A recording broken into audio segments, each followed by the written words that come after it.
Thank you, Congressman Gomez, for putting this letter together and bringing us together this morning. I listened in traffic. Mind you, for what they had planned for the weekend, they had blocked off a whole lane of traffic. So it took, what takes 8 minutes took a half an hour to get here. Happy birthday to you, too. But in any event, thank you. And I could hear by my staff's phone what others have said, and I associate myself with their remarks. Here's the thing. The president has said he can't send in the guard without the governor's agreement, permission. The president has said, I don't know if I have to obey the Constitution. I hope the president would read Article 10 of the Constitution, and I urge all of you to do that as well, because Section 12046 of Article 10 says that the National Guard cannot be called up by the president without the consent of the governor. So that is the basis under which he's proceeding. That is the basis on which the president, the governor of California is suing. Really, I think it's really important for people to know how this came to be. Raids that they were holding, situations where if your case is not settled, if you're still out there and haven't had a resolution of your status, you have to, by law, report in on a regular basis. You are obeying the law. And now they are deporting people for obeying the law. So as others have said, it's a distraction.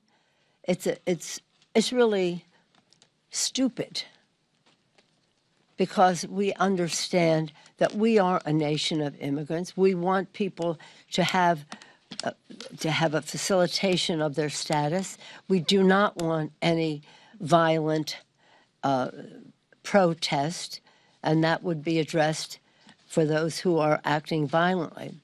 I do want to say two more things. One is, and I say this as a former party chair, when there is a large gathering of people, the anarchists see it as an opportunity and they move in.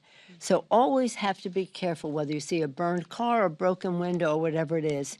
It may be the exuberance of the moment, but it may be the anarchist setting in. I heard one of the former police chiefs of Los Angeles speak about this on Sunday. Secondly, and you know this to be true, and I haven't seen it really reflected so much in the press, in a bipartisan way, on January 6th, with violence against the Constitution, against the Congress, and against the United States Capitol, we begged the President of the United States to send in the National Guard.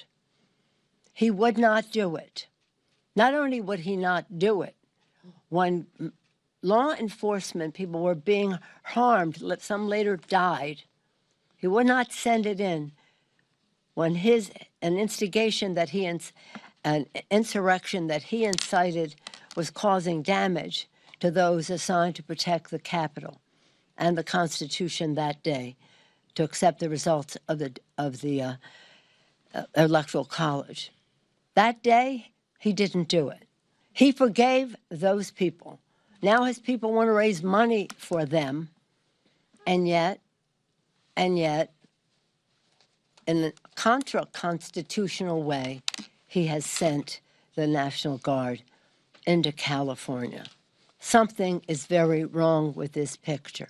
Inconsistent in his actions, contrary to his own statement that he couldn't, of a year ago, that he couldn't send anyone in without the governor's consent, any place, and in violation of the Constitution.